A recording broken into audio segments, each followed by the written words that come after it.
Going on, people? Welcome back to the channel. It's Slick Mason once again here with another topic that I wanted to discuss with you guys, which is why signing a record deal is a trap in 2026. Now, the reason why I wanted to discuss this is because it's a big question that a lot of artists these days need to pretty much answer for themselves when they get into the music industry. Is that your main thing? You really want to get signed, right? Is it the best idea for you to do it, or is it not the best idea, right? So this is what we're going to discuss today. So I'll get into the first point here, which is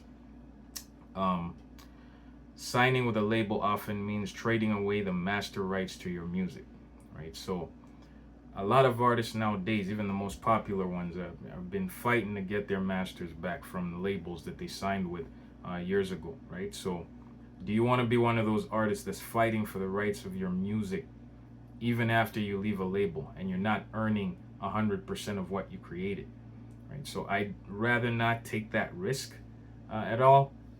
There have been some offers before, like when I have been working with labels, and I realized that they have a lot of requirements. They always want you to switch up your image or switch this or switch that. We'll probably discuss one of those points in the next section here that I'll be talking about. But that's one of the major things that artists fight for, which is their masters, right? So it's better if you own your masters outright 100% and not give up a huge percentage of it like these artists have done in the past.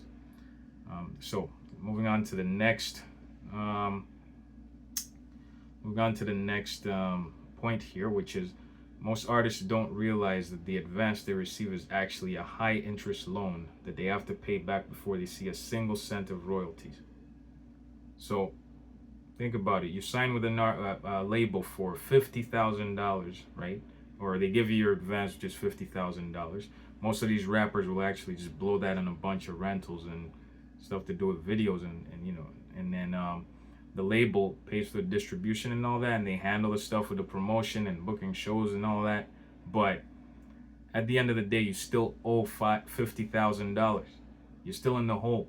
So why would you start out in debt to a label and then you have to pay that money back before you could leave and then start owning 100%? Actually, even when you leave after paying that advance, it doesn't mean that you own 100% of your material.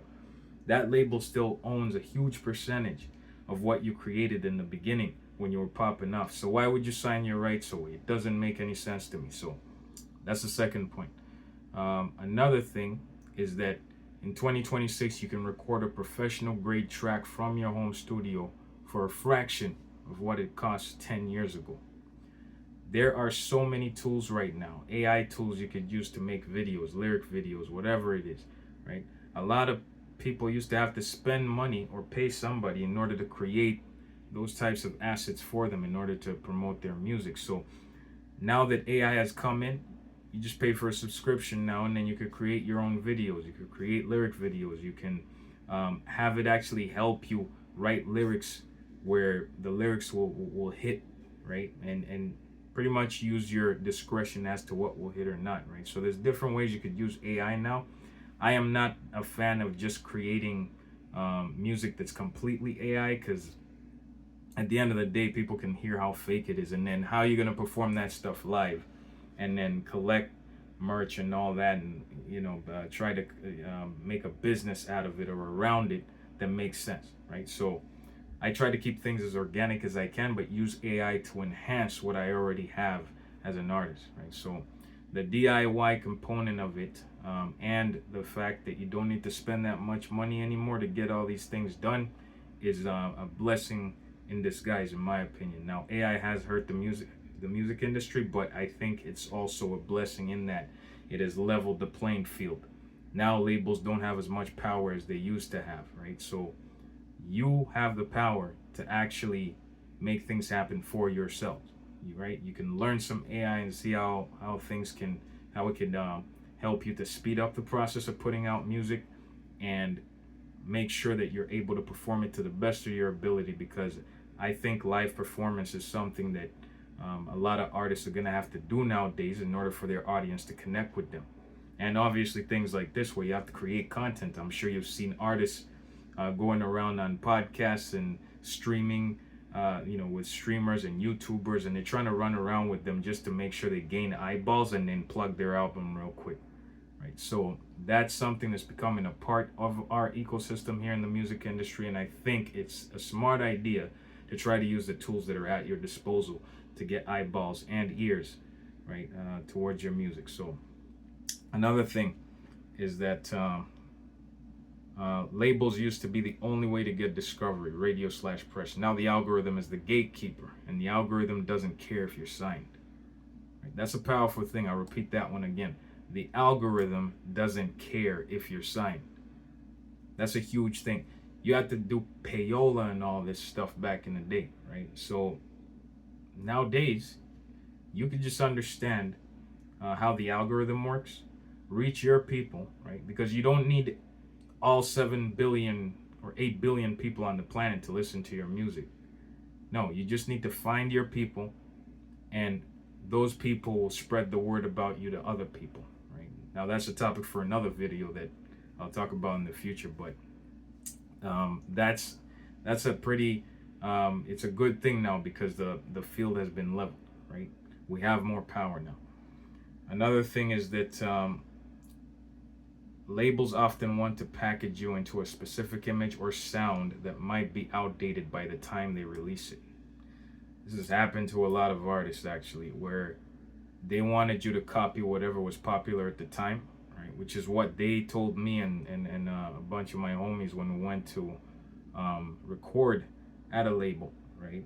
I won't mention the label's name, but we had to, they told us certain things that we had to do. Now, I know there's rumors in the industry that there's also, some of that Diddy stuff going on, but we didn't encounter any of that, thank God, right? And I hope we don't have to deal with any of that. But since we have the power now to make things happen for ourselves, then we don't have to pretty much go through them as the gatekeepers, right?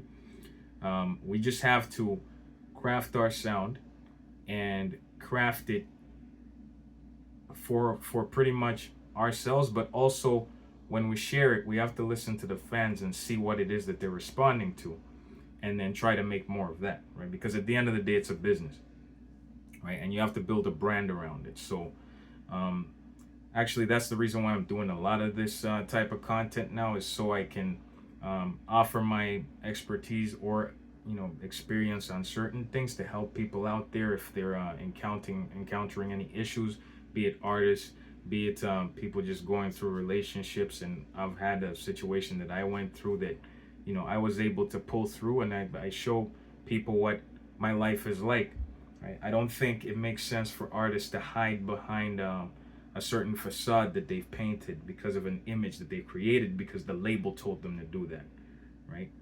We actually nowadays, I think this is the thing, I think people nowadays want more of an authentic image.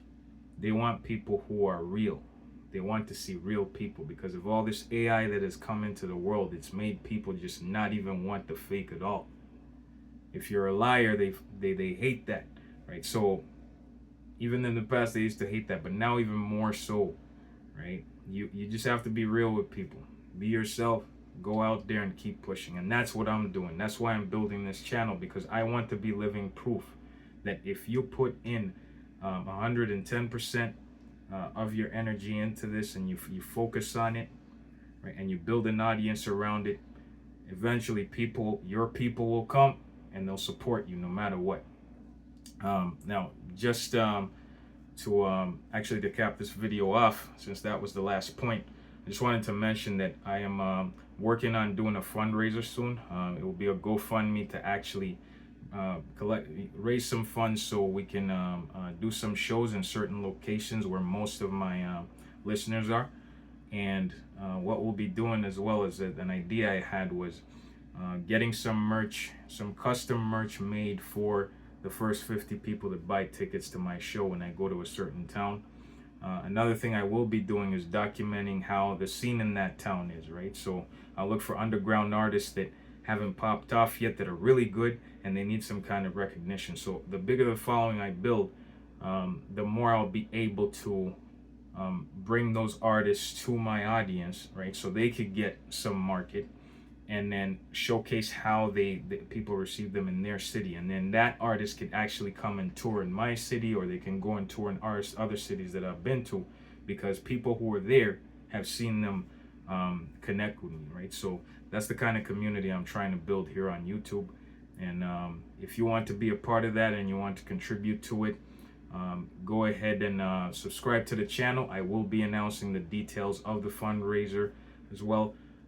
I am also working on coming up with merchandise for my brand, which is The Worst Enemy, which I'm going to collaborate with some of my clothing line friends to put together and pretty much design and come up with the product that I can present to you guys as a product you could buy in order to support the channel, support the music, and also support the community that I'm trying to build for artists out here in North America. Actually, worldwide is what I'm trying to go for at the end of the day, because that's my main goal. But not to talk you guys' ear off, but that's I just wanted to plug that real quick, because I think it's important that you guys know what my motive is right off the bat. So I thank you for your time and listening to me today. Please like, share, and subscribe. Comment down below what your thoughts are. Maybe you have some reasons as to why you think you should sign a record label. I'm all ears on that. I like having discussions with you guys and discussing certain issues in the comments. And yeah, that's pretty much it. So have yourselves a great day, and we'll talk tomorrow. Later.